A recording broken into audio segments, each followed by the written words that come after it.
Muy buenas tardes. ¿Qué tal? ¿Cómo están? Mi nombre es Washington Arce Cáceres. Soy de Andahuaylas, Apurímac. Envío un saludo cordial para todas las personas que nos siguen en el extranjero y en el Perú.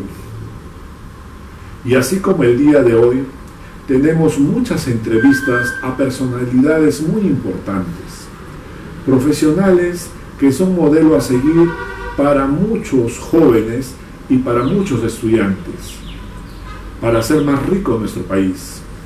El día de hoy, esta entrevista me entusiasma bastante, porque tenemos frente a ustedes a un ex magistrado del Tribunal Constitucional de nuestro Perú, que ha podido demostrar con acciones todo ese cariño enorme que tiene por nuestro país, defender nuestros derechos. Sin más preámbulo, presentamos al ex magistrado Eloy Espinosa Saldaña Barrera. Permítanme leer su hoja de vida. El ex magistrado Eloy Espinosa Saldaña Barrera tiene postdoctorado en la Universidad de Bolonia en Italia, tiene doctorado en la Universidad de Madrid, es profesor visitante en la Universidad de Buenos Aires en Argentina y entre otras. Ha escrito un libro, así como también más de casi 300, pero en este caso vamos a mencionar también en medio ambiente. El libro se titula La efectividad administrativa y convencional del medio ambiente.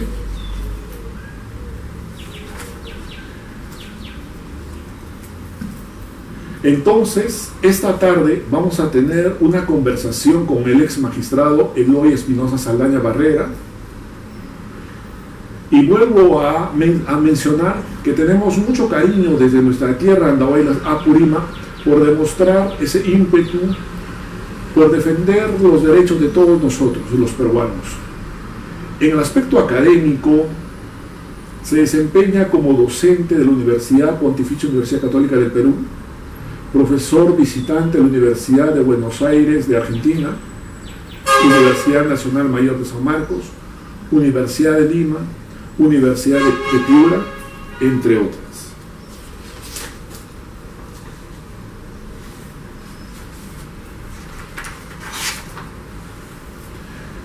Tiene a la fecha el ex magistrado Eloy Espinosa Saldaña Barrera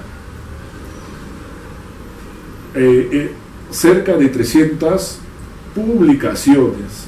Algunas de ellas son, por ejemplo, en temas como los límites del juez constitucional en defensa de la Constitución, Código Procesal Constitucional, proceso de contencioso administrativo, tutela de los derechos administrativos, jurisdicción constitucional, impartición de justicia, debido proceso. Sin más preámbulos, desde la ciudad de Lima y desde el canal de Washington Arce Cáceres, damos la más cordial bienvenida al ex magistrado Eloy Andrés Espinosa Saldaña Barrera, a quien lo admiramos bastante. Muy buenas tardes, doctor. Buenas tardes, Washington. Los amigos siempre son generosos para con uno. Yo también un saludo para todos los peruanos y peruanas, en este caso muy especialmente para Andahuaylas, pero tenemos que notar que hoy día es el aniversario de Chachapoyas y es bueno resaltar eso. A disposición de las preguntas que quieras, tienes bien hacerme. Muchas gracias, doctor, le agradecemos mucho. Queríamos saber cuál es su apreciación. Ahora último, salió libre Martín Vizcarra. Queríamos saber el argumento, por qué es... Sí, por todo eso. El tema es, la prisión preventiva lo que busca es asegurar que no perdamos contacto con quien está siendo procesado por un delito, no cualquier delito, sino un delito que tenga una cierta gravedad, una vinculación directa. Si cuando tenemos riesgo de fuga o riesgo de ridiculización del delito, como última alternativa, como alternativa extrema, es que se procede a la prisión preventiva. ¿Por qué? Porque hay otras restricciones menos duras. El señor Kuczynski tiene detención domiciliaria. No puede moverse como quiera, ir a donde quiera, ¿ya? Pero no está en una cárcel. La prisión preventiva implica estar en una cárcel. ¿Qué pasa con Vizcarra? Los argumentos, primero estamos hablando no de los problemas que Vizcarra pueda tener en su ejercicio como presidente. Estamos hablando de dos casos, de dos situaciones que se generaron cuando Vizcarra era gobernador de Moquegua. ¿No? Estos dos casos se acusa que él habría recibido dinero por eso. Obviamente él dice que no. En el desarrollo de ese proceso, Vizcarra asiste cuidadosamente a todas las audiencias, pero en una audiencia a la cual va, el planteamiento del Ministerio Público que recoge el fiscal Chávez Tamariz, es decir, mira, acá vamos a tener más seguro el desarrollo de la investigación, del proceso que estamos siguiendo con Vizcarra detenida. Eso no quiere decir que Vizcarra sea inocente o culpable, eso quiere decir que me estoy asegurando que hay Vizcarra para el proceso, ¿no? Entonces, obviamente, esa decisión lo toma de sorpresa a Vizcarra, que fue a varias sesiones, había ido a esta, y termina en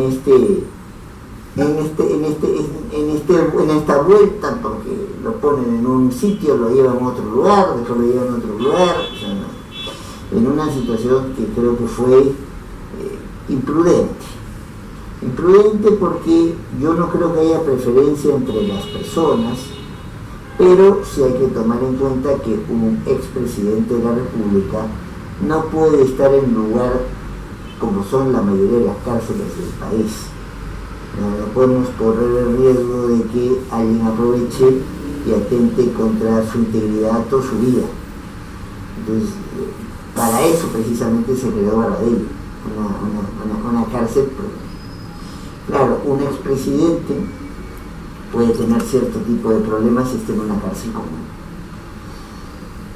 Pero bueno, ¿cuál es la decisión? Vas a ver, obviamente, a lo que se resolvió el juez correspondiente, eso es cuestionado, está el derecho a una instancia plural, a que un superior jerárquico que recibe lo que se ha planteado, y la tercera sala de esta Corte Penal Nacional que tenemos, que es un espacio con cobertura en todo el país para poderse ver los temas de algunos delitos en particular. La tercera sala de apelaciones dice, a ver, para que haya una prisión preventiva, el delito que se me acusa tiene que ser de tantos años a más. Para que se me acuse, entonces, para que me haya una prisión preventiva, tengo que tener una vinculación con un delito. Eso también parece que va. Pero entonces tiene que haber o riesgo de fuga o riesgo de ridiculización. Entonces, hay dos cosas. Bueno, Vizcarra plantea varios argumentos, pero la discusión centra en dos ejes: el eje del arraigo y el eje si ya estando en un juicio oral, o sea, ya estando en la discusión con un juez, con un fiscal, o una jueza o una fiscal, entonces habilitado, ya se ha pasado una etapa de investigación, hay una acusación y nos ponemos a sentar. Si en esa etapa recién se puede poner una medida como la prisión preventiva o no. Muchos creen que no, Vizcarra también estaba entre los que creían que no, lo plantea como argumento, pero ese argumento no es aceptado por la tercera sala. ¿Qué es lo que salva a Vizcarra y lo hace estar fuera de la cárcel? Lo que salva a Vizcarra y lo hace estar fuera de la cárcel es lo que llamamos abogados arraigo. ¿Qué quiere decir esto? Tengo casa conocida, tengo entorno de obligación familiar conocida, tengo trabajo conocido. Cuando van a hacer la inspección al departamento de Vizcarra, donde vive creo que cuando regresó de Moquegua, en un apartamento de la avenida 2 de Mayo de San Isidro, entonces encuentran a la mujer y el hijo. Entonces, sí tiene un sitio de vivienda conocido. Cuando están planteando que Vizcarra entonces, tiene trabajo o no tiene trabajo, él acredita boletas, documentos de una empresa familiar. Recordemos que los Vizcarra han tenido sus empresas de construcciones desde hace muchos años, incluso antes de entrar a la política. A ver, eso no quiere decir que Vizcarra vaya a ser declarado inocente, ni que yo tenga una simpatía o antipatía con él. Lo que constato es que para llegar a una medida que es extrema de privarte de la libertad mientras tanto, cuando no sabes que si eres inocente o eres culpable, entonces se tiene que tomar una serie de precauciones, una serie de recaudos. En el Perú ha habido la tendencia que nosotros, de alguna manera, en la época del tribunal cortamos, como el caso del expresidente Humala y de su esposa Nadine Heredia, estableciendo criterios. Porque claro, como es muy fácil en el Perú escaparse y tenemos algunos prófugos que ya acumulan varios calendarios y nadie los encuentra, la tentación de muchas veces de quienes integran el Ministerio Público y quienes integran el Poder Judicial es: vamos a la prisión preventiva. Pero eso tiene que ser una medida extrema. Es un hecho muy valioso de la libertad personal, y además con las condiciones de nuestras cárceles donde hay más de un 100% de hacinamiento.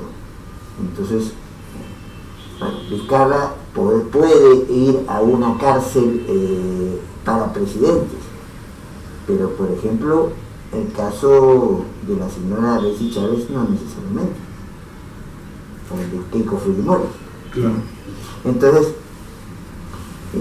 hay que tener cuidados. Entonces lo que creo que en este caso la sala ha hecho bien y ha tomado cuidados, pero también hay que tener exigencias.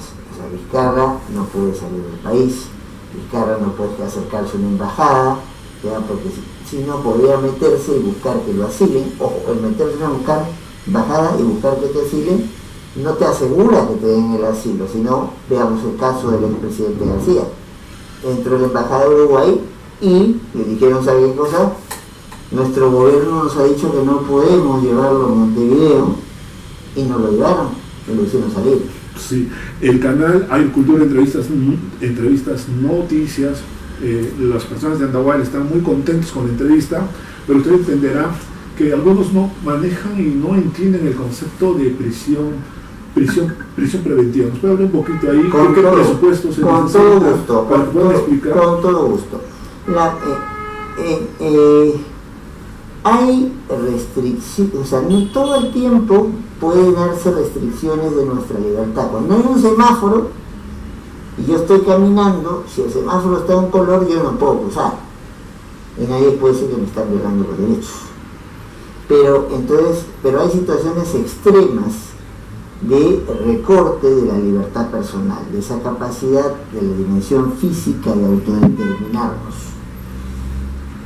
La fórmula más extrema es la prisión preventiva. ¿Qué quiere decir eso? No me importa si eres inocente o eres culpable, eso lo veremos al final del proceso, pero tenemos indicios de que habrías cometido un delito muy grave, lo llaman la prognosis de la pena.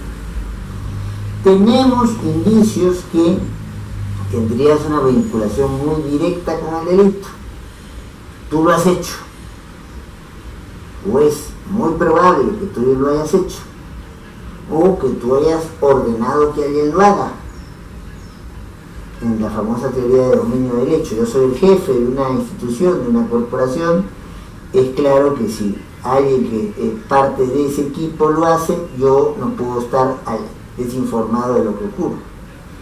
Y el otro elemento que hay que tomar en cuenta es, obviamente, si es una persona con tanta vinculación con un delito grave, esta persona puede tener muchos contactos, muchas influencias y puede o escaparse del país o esconderse o meterse a una embajada o comenzar a conversar, a tomar contacto con aquellas personas que van a definir finalmente su caso. Van a definir no solo porque sean los jueces o los fiscales, las jueces o los fiscales del caso, sino porque su testimonio de repente es muy valioso para poder implicarte en la comisión del delito. Entonces, ¿qué es lo que se tiene como medida extrema? Como medida extrema es esta figura, la prisión preventiva. Vas a una cárcel, vas a un centro penitenciario. ¿Por qué? Porque has reunido estos requisitos: delito grave, vinculación con delito grave, peligro de obstaculización o peligro de fuga. Si yo robo una manzana, no me van a meter en prisión preventiva.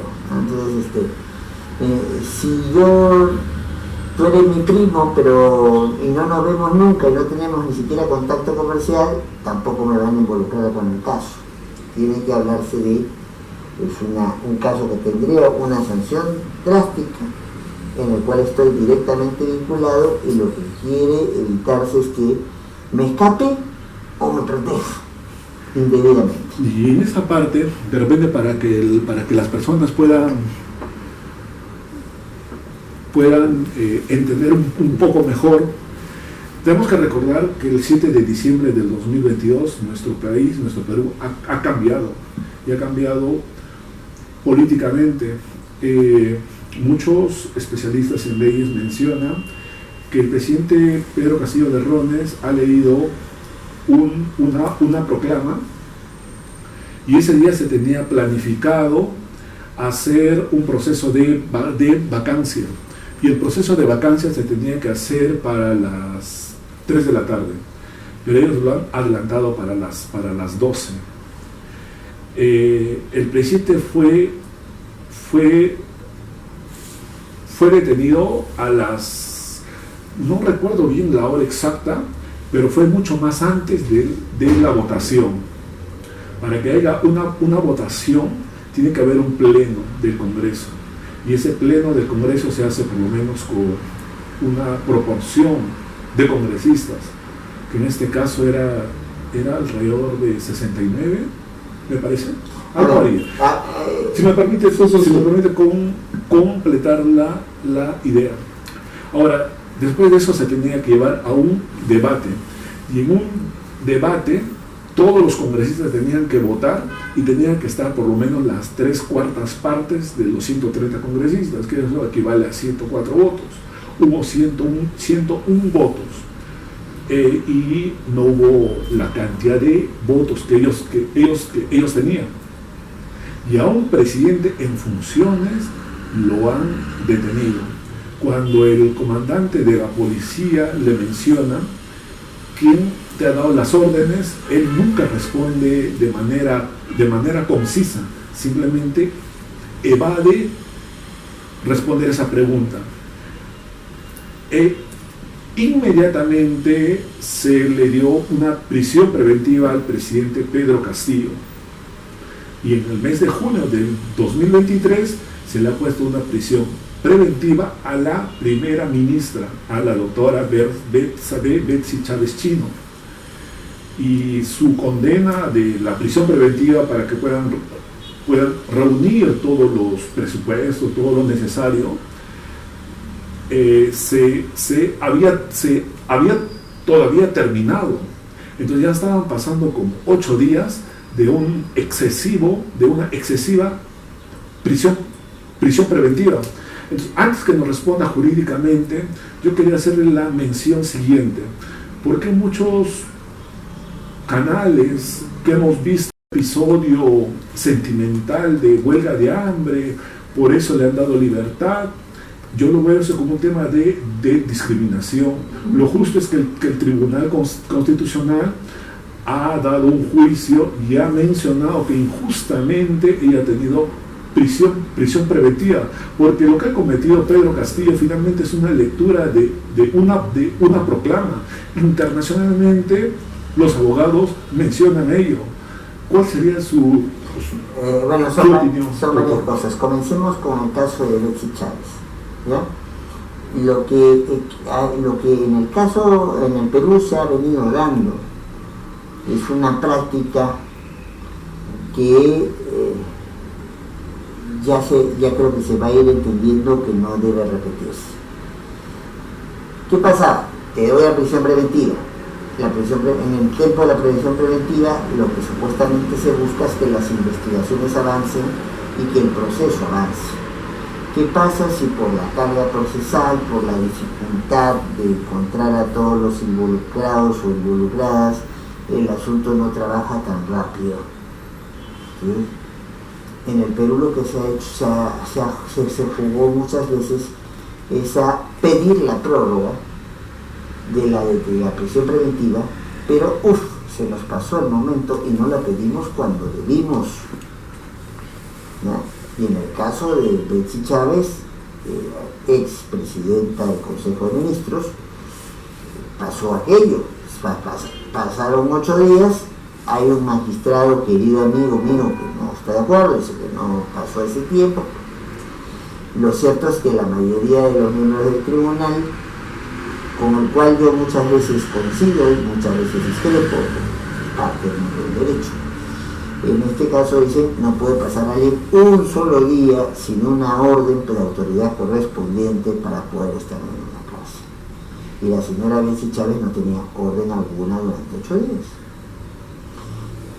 Entonces, es eso lo que justifica que el Tribunal Constitucional se pronuncie y diga, no es que sea inocente o sea culpable de Betsy Chávez, eso todavía está en discusión, pero el proceso se le sigue en libertad. ¿Por qué? Porque nadie puede estar sin una orden por autoridad competente en una cárcel.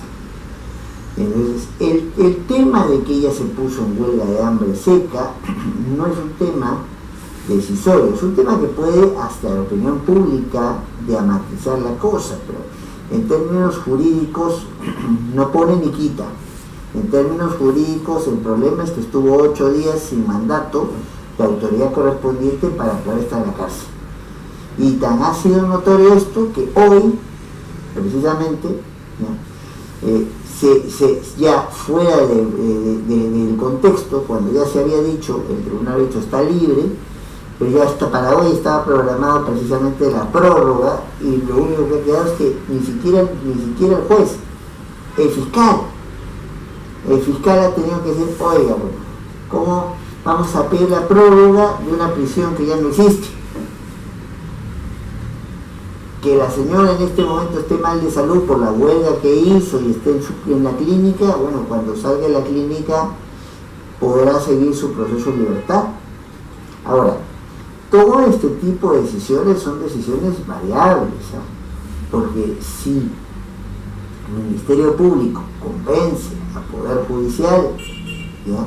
Cuando estamos en el caso viendo todavía por el Poder Judicial, no ha pasado al Tribunal Constitucional, lo convence de que al juez, o la convence a la jueza de que el comportamiento es un comportamiento riesgoso.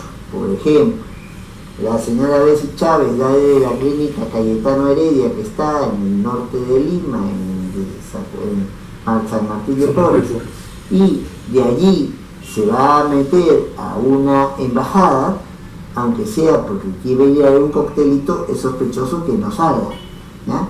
Entonces,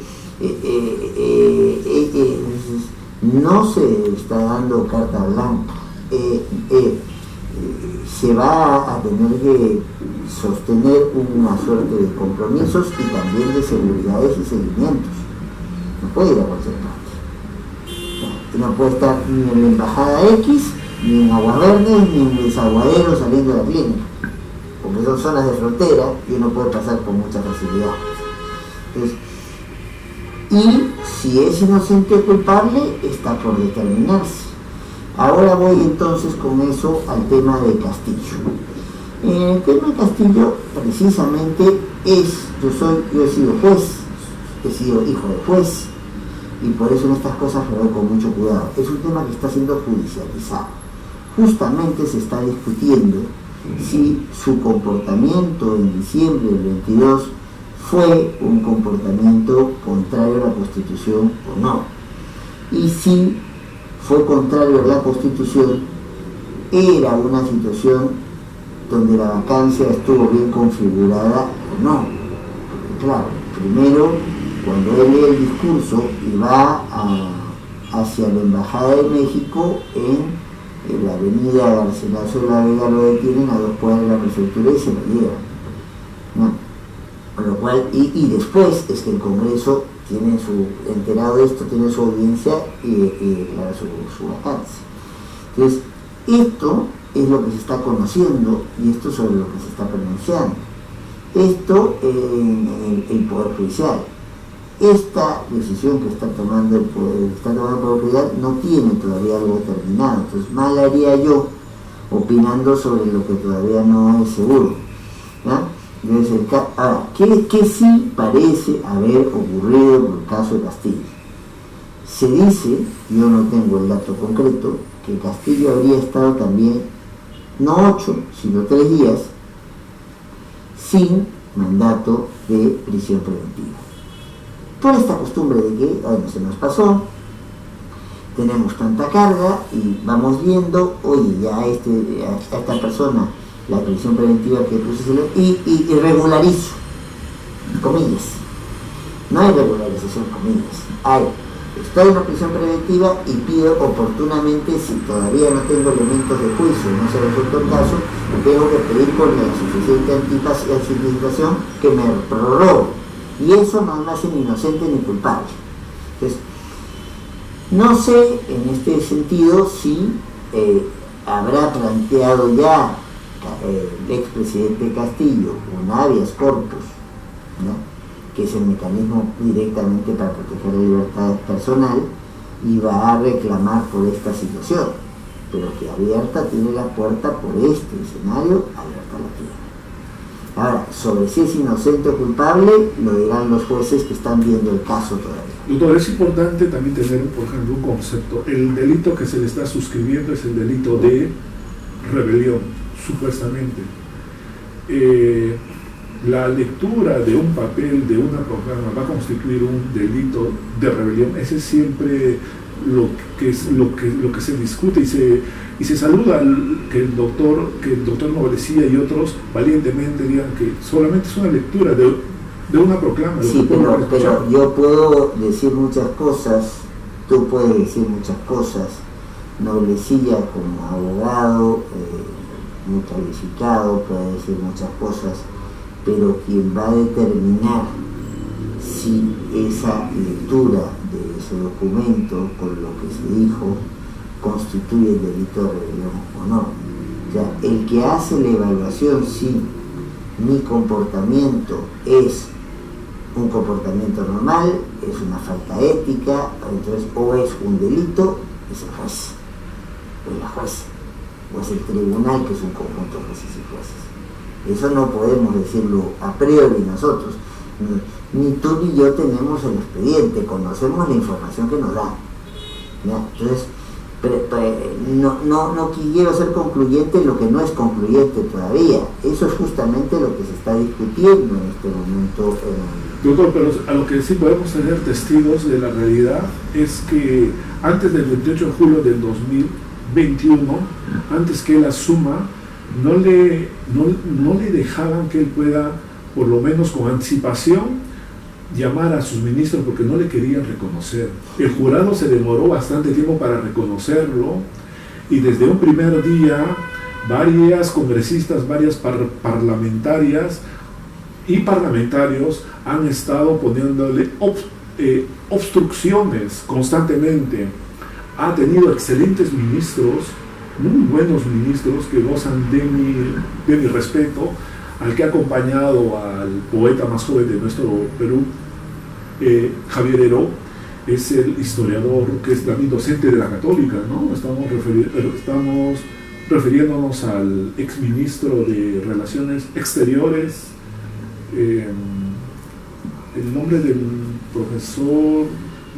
Me imagino que se refiere a César Landa, porque es profesor de la Católica, eso de la al que ha sido también guerrillero. No, Landa nunca ha sido guerrillero. No, me refiero al que ha sido guerrillero y es profesor de la Católica. El que ha sido el director en el grupo Siamos de Juan Velasco Alvarado. Ya entiendo la persona, pero vamos a... Entonces, a lo que quería mencionar, querido, es que Pedro Castillo ha tenido ministros de lujo muy importantes y no le han dejado gobernar. Y en la actualidad la señora está en el cargo, no se le cuestiona nada, ¿no? Entonces, yo iba por este tema, tanta presión fue que dio mérito para leer esa proclama, ¿no?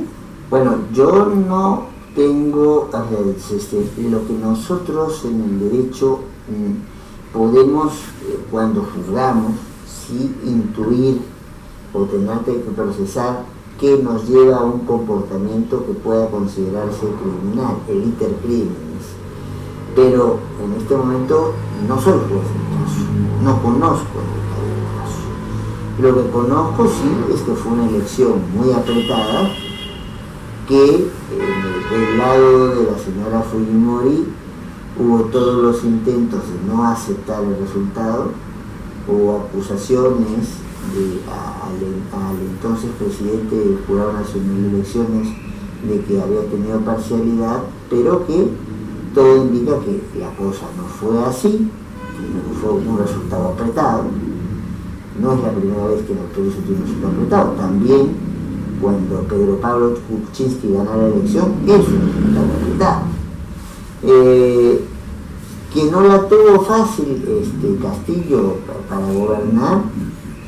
Sí, no la tuvo fácil, tenía un Congreso que estaba en contra, porque la mayoría de los integrantes de ese Congreso pertenecían a otras fuerzas y porque la fuerza que lo llevó apoyando su campaña presidencial en el Congreso se dividió, o sea, Perú se divide, entonces él queda, cuando en el Perú y de los países latinoamericanos que tienen un sistema parecido al peruano, cuando el presidente tiene mayoría congresal, el presidente tiene más seguridad y el Congreso juega a un rol de representación y control muchísimo más claro, no de aval del presidente. Cuando el presidente no tiene mayoría en el Congreso, pueden pasar dos cosas: o que tenga un Congreso hostil, un Congreso que no le deje trabajar, y ahí veremos pues cuánta es la habilidad, la pericia que se tenga como presidente o como presidenta para poder hacer las cosas, o por lo que podemos hacer es llegar a una suerte de pacto con la mayoría congresal para que no nos hagan olas o no nos hagan demasiadas olas. Yo creo que eso es lo segundo, lo que ha pasado con la señora Boluarte. La señora Boluarte ha hecho un pacto con una mayoría congresal que no tiene una identificación ideológica, porque ahí hay gente del Perú Libre, hay gente del fujimorismo, hay gente de otras líneas políticas, pero que por intereses más coyunturales y con intereses más que no miran al interés general, sino de los beneficios o no beneficios de esos grupos, eso es lo que la ha mantenido en el poder, a pesar de su baja aceptación y sin los cuestionamientos que bien pudo haber tenido. Entonces, a eso nos llevan fórmulas cuando con la mejor intención, siendo un esquema presidencial, o sea, el presidente gobierna y el Congreso lo que hace es controla, supervisa, ¿no? Entonces asegura y da una serie de decisiones, las más importantes son las leyes. A esa estructura se le pone elementos de un escenario distinto, que es el del parlamentarismo. El escenario del parlamentarismo, entonces, se distingue entre el jefe de Estado y el jefe de gobierno. El jefe de Estado es una figura decorativa casi todo el tiempo, pero solo para poder tener pronunciamientos en grandes momentos. Por ejemplo, España. España ahora tiene al hijo de Juan Carlos como rey. Pero Juan Carlos, entonces, que no tenía mayores atribuciones en las cosas de todos los días, sí puede en momentos estelares decidir. Cuando un grupo de militares, encabezado por Tejero, toma la Cámara de Diputados, el rey pudo haber dicho apoyo a estos militares y se disuelve el Congreso, pero dijo lo contrario. Y el intento de destituir a los congresistas se diluyó. Entonces, en ese escenario, pero no es precisamente el rey que gobierna. El que gobierna, o la que gobierna, es quien gane el puesto de primer ministro. Por eso es malo llamar en el Perú primer ministro o premier. ¿Ya? En realidad su título es presidente o presidenta del Consejo de Ministros. Pero cuando uno habla de primer ministro, ese es finalmente el jefe de gobierno, es el que manda a todos. Nuestros presidentes o presidentes del Consejo de Ministros son una suerte de coordinadores del gabinete. No son quienes mandan. Formalmente quien tiene toda la cuota del poder es la presidenta o el presidente de la República, acá. ¿Qué ocurre cuando el presidente de la República no tiene el control del Congreso? Recordemos que la presidenta Boluarte llega en esta coyuntura de fines del 22 y principios del 23, y cuando llega, ella acepta el cargo sin tener una bancada, que no tiene hasta ahora en el Congreso. Entonces, ella lo que ha hecho durante todo este tiempo es pactar con el Congreso para conseguir que algunas cosas salgan, y en algunos temas ha tenido que ceder. Yo creería que en algunos ha cedido demasiado. Pero no, son escenarios distintos. El diseño permite que lo hagamos escenarios distintos. Sí, doctor. El primer pacto que hizo seguramente la señora Dina Boluarte fue que se pueda pagar a los temas de lo que era periodismo, ¿no? En el caso de Pedro Castillo, no pagaba nada lo que son las prensas limeñas, ¿no? Y él daba más atención a las prensas provincianas. Nos avecinamos a una campaña electoral, porque ya nos falta mucho. Estamos prácticamente en elecciones presidenciales, y a lo que queríamos llegar era: tenemos garantías constitucionales para que pueda haber una elección justa el 2026, porque siempre es bueno escuchar lo que pinta el pueblo. El pueblo menciona que podría suceder nuevamente un fraude así como el año 2000. Fujimori salió ganador, Mario Vargas Llosa salió ganador el año 2000 era Alejandro Toledo. No, es el asunto con Toledo. Alejandro Toledo salió en el boca de urna, y después Fujimori salió por el Jurado Nacional de Elección. Entonces la gente quedó perpleja, ¿no? ¿Qué pasó ahí? A ver, va a ser una elección compleja.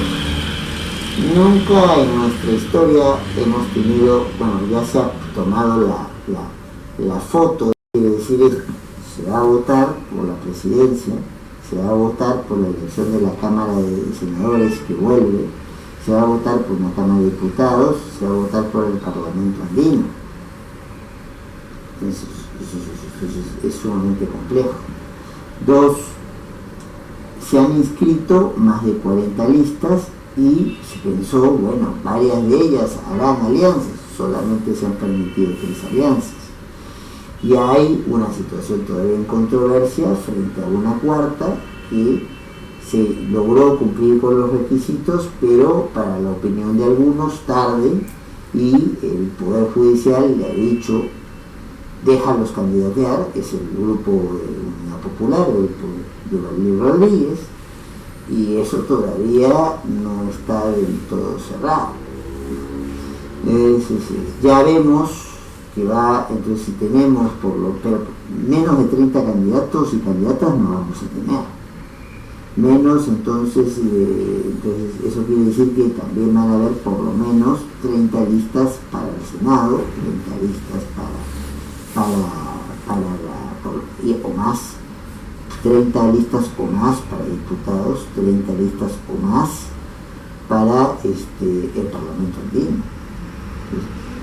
Independientemente de la honestidad o falta de honestidad de los funcionarios y funcionarias que tienen responsabilidades, ya sea para hacer el registro de los votantes, ya sea para la administración del proceso, o ya sea para resolver las controversias e ir supervisando en el camino, que es lo que hacen los demás, Jurado Nacional de Elecciones. Vamos, que el paquete es muy grande. En el Perú van a votar más de 20 millones de personas, y si tomamos en cuenta que son varias elecciones al mismo tiempo, va a haber más de 1000 candidatos. Eso para cualquier país del mundo no es fácil de manejar. Se presta a que pueda entonces generarse situaciones de fraude. Yo conozco de hace buen tiempo al señor Burneo, y creo que es una persona con la cual se puede discrepar de su comprensión que está haciendo, de sus atribuciones frente al Poder Judicial, no las comparto, pero es una persona honorable, no me lo veo haciendo que alguien que tenga 25 votos aparezca con 145, no me lo hago, ¿ya?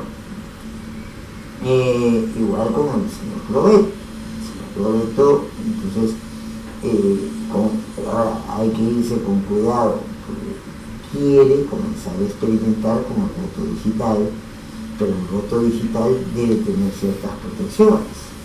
En un país donde los hackers llegan incluso a la dirección de inteligencia de la Policía Nacional y se enteran quién es un policía que está encubierto, qué acciones se le están planteando a la policía, si hay reglaje o no reglaje, tenemos las seguridades suficientes para sacar un voto digital y que no sea alterado, que me la acrediten.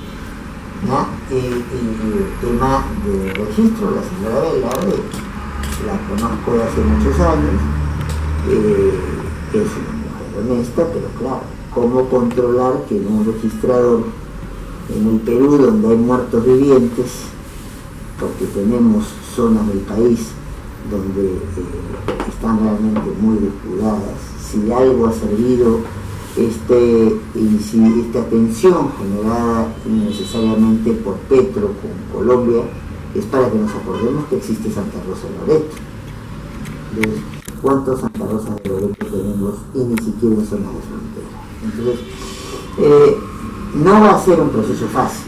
Ahora, en las personas que están a la cabeza de este proceso, no veo la malicia, no veo el acercamiento político partidario para favorecer a una fuerza en particular. Pero una cosa es que no haya intención de fraude y otra cosa es que el proceso salga bien. Con la cantidad de candidatos y candidatas, las dificultades en las cuales se va a hacer la campaña, es un trabajo con pinzas.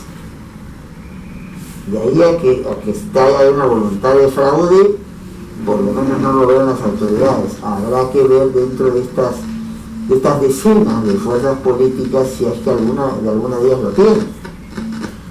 Esa pregunta que le mencioné, centrándonos en las campañas electorales, era para recordar siempre el 11 de septiembre de 1973 que ocurrió en La Moneda, me refiero a la Santiago de Chile.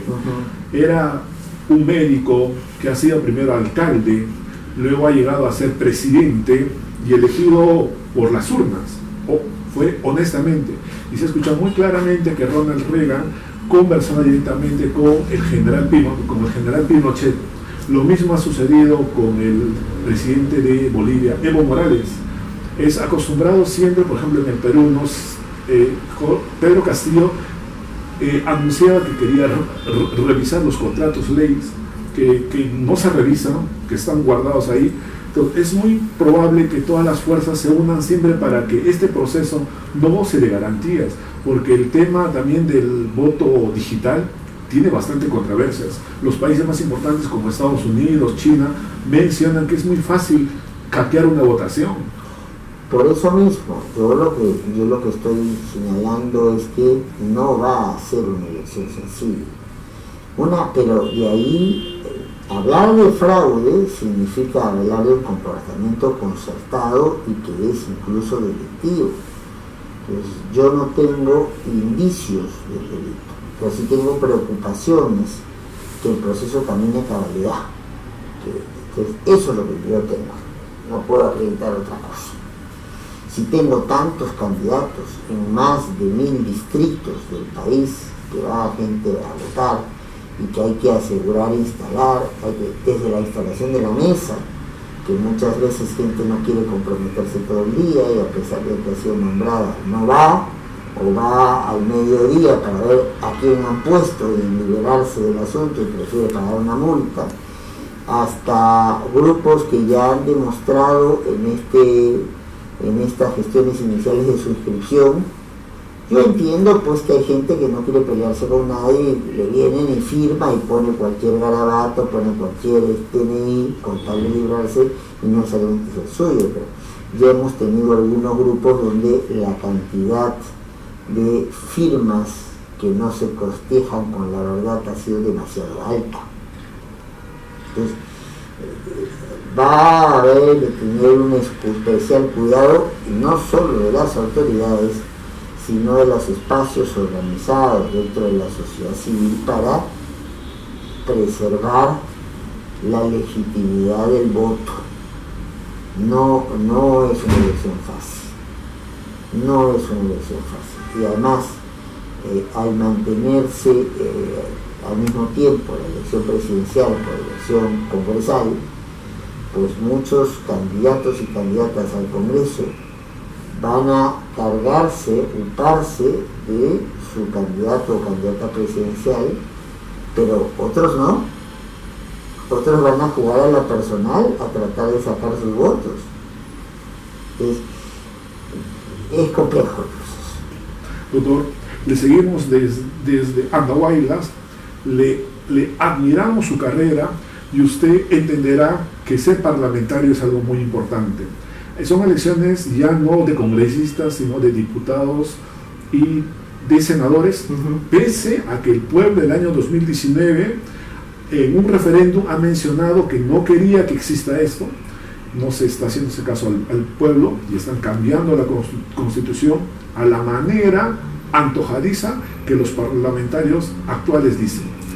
¿Qué opinión usted tiene, por ejemplo, de Javier Díaz-Canseco, de Manuel Dagmer y otros políticos de antaño como Frejolito, el alcalde de Lima? El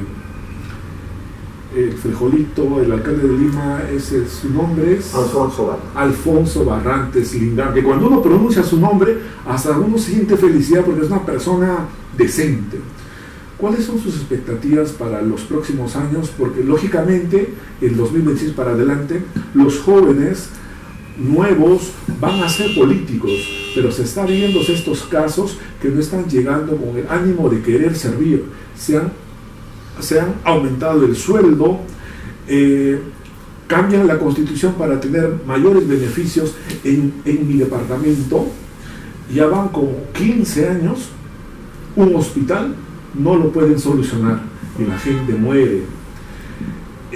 Los gobernadores entran y hacen fiestas, derraman dinero y con esa platita podrían ladrillo a ladrillo construir nuestro hospital, pero no lo hacen. ¿Cuáles son sus esperanzas de usted?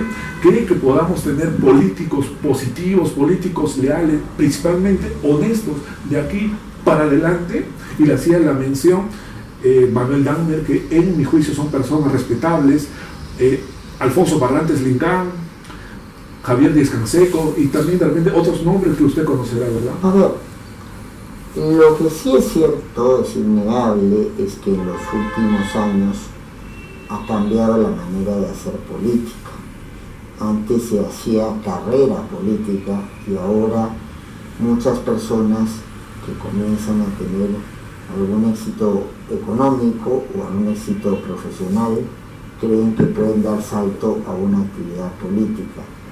Los partidos han perdido una estructura de línea conocida y más bien suelen ser en muchos casos hasta cascarones electorales. Nos juntamos mañana, no sé si nos vimos, no nos conocimos, y si nos conocimos no me acuerdo. Entonces, sí hay, no, y en tanto y en cuanto no se quiso hacer elecciones primarias, las llamadas PASO, dentro de los diferentes grupos políticos, pues corremos el riesgo de que quienes están haciendo política, en mi opinión, de una manera equivocada, en mi opinión, en muchos casos, olvidando que el norte de la clase política es el interés general, el interés público, el interés social, y atienden muchas veces a muy respetables, pero que no vienen al caso, intereses económicos o políticos de un sector o de una persona o casi de una familia, ¿no? Entonces, quisiera pensar que con la abundancia de candidatos y candidatas que hay a eso, esto se puede revertir, pero no tengo bola de cristal. O sea, en este momento todavía es muy pronto, porque en el Perú las elecciones se definen pues en semanas, ¿no? Pero de momento tenemos encuestas que te dicen que quien más votación tendría solamente alcanza el 11%. Y hay la elección, no sabe, no opina, sería presidente o presidenta de la República. Entonces, ¿por qué? Porque todavía siento que las diferentes agrupaciones están esperando a diciembre, que es el plazo en rigor comienza, ya estamos en campaña, pero en rigor comienza ya otra etapa de la campaña, y allí vamos a comenzar a conocer lo que todavía no conocemos. No conocemos plataformas, no conocemos propuestas, no conocemos qué es lo que quiere hacer la persona que llegue a ser presidente o presidenta, senador o senadora, diputado o diputada. No sabemos. Ningún grupo nos ha presentado un plan de eso. Y cuando lo ha presentado para elecciones anteriores, no para estas. Y que duda cabe que el país, desde el año 2021 hasta el 2026, que se harán las elecciones, si se hacen antes, ha cambiado bastante, ¿no? Entonces hay ciertos problemas que no se presentaban. En este momento la economía crece, sí, 3%, debería crecer 6%, para poder atender los requerimientos de la gente. Es un país que se precia de su gran gastronomía, pero el 51% de la población está en insuficiencia alimentaria. Se precia de su carácter emprendedor, pero más del 70% es trabajo informal, o sea, si dejo de trabajar hoy ya no como. Entonces, tiene que haber pues la clase política, hay gente muy responsable, pero hay gente que no lo es tanto, y ahora no se puede ir por juegos. Entonces debe desarrollarse una voluntad para establecer consensos, compromisos básicos, mínimos, que se respeten, procesar ciertas diferencias, porque si no veo cómo salgamos del hoyo. O sea, el Perú no ha tenido un desarrollo igual, es un desarrollo absolutamente desigual, y decírselo a alguien que viene a Purímac me entiende claramente que voy. Lima y el Callao tienen el 70% del Producto Bruto Interno y el resto del país el 30%. Entonces, que es comprensible que Lima tenga una posición importante, sí, porque el puerto más importante es el del Callao, porque el aeropuerto más importante es el de Lima, entonces vamos a comerciar. Hay mucha gente que no lo va a hacer desde Apurímac, o no lo va a hacer desde Huancavelica, sino va a buscar traer sus cosas a Lima para que se comercie. Pero que tenemos un escenario muy desigual, tenemos un escenario muy desigual. ¿Habrá la habilidad suficiente para que llegue quien llegue, lo haga de manera legítima, sin recurrir a cosas raras, y después tenga una vocación de poder sentarse, no arrodillarse, sentarse con las otras fuerzas y establecer consensos mínimos? Tendrán los perdedores o las perdedoras en las elecciones voluntad de no ver al otro como un enemigo, sino como alguien con el cual tengo una diferencia que es puntual, pero por encima de eso hay intereses de Estado, hay intereses que comprometen a todos y a todas las ciudadanas, o por lo menos a los sectores más vulnerables? Todo eso está por verse. Todos no tenemos definiciones sobre eso. Muy bien, doctor. Doctor, estamos llegando al final de la entrevista, siempre muy agradecidos desde Andahuaylas, desde Apurímac. Estamos teniendo la entrevista con el ex magistrado del Tribunal Constitucional, Eloy Espinosa Saldaña Barrera, y queremos también que nos cuente usted un poquito del tema intelectual, sus últimas publicaciones. Usted ya tiene casi 300 publicaciones. Sí. Bueno, hay que distinguir. Hay meses, por ejemplo, casi siempre esto de la segunda etapa del año, donde hay muchos congresos. Tengo el orgullo, puedo anunciarlo, que ante el fallecimiento de uno de mis maestros, querido maestro Néstor Pedro Sagüez, la figura del derecho público latinoamericano, su propia hija ha coordinado un libro donde hay 60 autores de todas partes del mundo, y lo que hay es también un libro donde que ya tuvo su edición virtual, pero que ahora estamos concluyendo con la edición en físico. 101 autores han apoyado, y la idea de ese libro es Desafíos del Bicentenario, ¿no? ¿Cuál es, en la situación que estamos, en diferentes ramas de la actividad, cuál es el estado de la cuestión y qué es lo que realistamente se puede proponer? Y allí la convocatoria ha sido abierta, hay gente de muchas tendencias completamente distintas, porque todos y todas tenemos que escucharnos. Hay gente, no es un libro de abogados, hay gente que se dedica a otras profesiones, o hay gente que es un emprendedor cultural, que no necesariamente si quiere estudiar en una universidad, pero que hace esas actividades, o que estudió y no terminó de estudiar. El Perú tiende a no escucharse.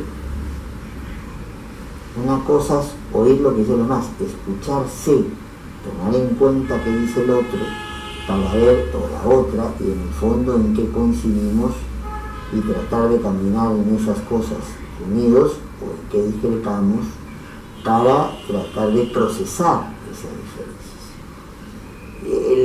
La intención de este libro es poner varios testimonios. Yo he hecho las preguntas, los cuestionarios para todas estas personas, y solamente me he reservado la parte del prólogo. Este libro debe estar, calculo, en el transcurso de septiembre. Ya fue presentado, por los ciudadanos, se llama el Bicentenario, ya fue presentado en su versión virtual en Ayacucho, a propósito de los 200 años de la batalla de Ayacucho, por una cortesía de el decano del Colegio de Abogados de ese distrito provincial. Pero, claro, si bien ahora cada vez todo está más digitalizado, siempre uno tiene el sueño del libro, y eso es en lo cual estamos trabajando, básicamente. Desafío del Bicentenario, la batalla de Ayacucho, que selló el rompimiento de España con América del Sur. ¿Qué desafíos tiene el Bicentenario? Debe ser distinto las personas de la sierra, de la selva, de la costa. Por eso mismo el grupo, una de las primeras cosas que me propuse es no a tomar un tema en particular, sino hacer el prólogo de dar un diagnóstico que puede ser acertado o no, una mirada que puede ser acertada o no, de en qué contexto nos encontramos, y dejar que las distintas voces hagan sus propios análisis, sus propias propuestas, y precisamente poner eso en conocimiento de la población para que justamente antes de una coyuntura electoral tan importante como va a ser esta, se sirva esto de insumos para poder evaluar qué plataforma, si es que existe, voy a apoyar, qué acciones le voy a reclamar y qué acciones voy a reclamar que no se hagan. Esa es un poco la idea del libro. Qué interesante, doctor. Doctor, de repente, ¿alguna frase adicional o algún tema particular que de repente que nos quiera recrear en este final de la entrevista? Bueno, que a pesar de las dificultades, a pesar de la adversidad, uno nunca debe bajar los brazos. Por lo menos esa siempre ha sido mi política de vida. No es muy elegante poderlo decirlo tal vez, pero he vivido 10 casos de UCI, 84 acusaciones constitucionales, algunos problemas creados por personas 1000, y aquí estoy. Y sigo produciendo, sigo trabajando, no me rindo. Y creo que no soy ejemplo para nadie, pero si todos y todas bajamos los brazos frente a una coyuntura que sin duda es difícil, no hay forma de levantarnos. Tenemos que poner cada día lo mejor de cada uno de nosotros y nosotras para salir adelante. Muchas gracias, doctor. El día de hoy hemos tenido la entrevista al ex magistrado del Tribunal Constitucional, Eloy Andrés Espinosa Saldaña Barrera. Es un honor mío, Washington Arce Cáceres, por este canal, y agradecemos a todas las personas que nos siguen por las redes, tanto del extranjero como de nuestro país. Muchas gracias, doctor, y desde Andahuaylas lo queremos bastante. Siga siempre compartiendo sus publicaciones que nos ilustran, y le agradecemos bastante, y hay que nutrirnos más de los conocimientos. Bueno, el que cree que ya lo aprendió todo, en realidad no entendió nada. Todos los días siempre hay que ir dentro de los espacios que nos quedan, enterarnos y sobre todo armar nuestro propio criterio, que no decidan por nosotros. Y eso significa poner un esfuerzo adicional, conectarse, crearse en muchos casos el tiempo. Y eso no significa descuidar la salud, descuidar la familia, descuidar otro tipo de coberturas, ¿no? Pero eso cada cual lo modula como buenamente puede y quiere, pero no hay que dejar de hacerlo, no hay que dejarnos estar, no hay que dejar que otros lleven el ritmo por nosotros. Sin siquiera, si ya no vamos a querer participar por liderar, pero por lo menos ser consciente de lo que haya y tener opinión propia. Eso siempre es bueno tenerlo presente. Muchas gracias, doctor. Yo soy el agradecido. Encantado. Gracias, doctor.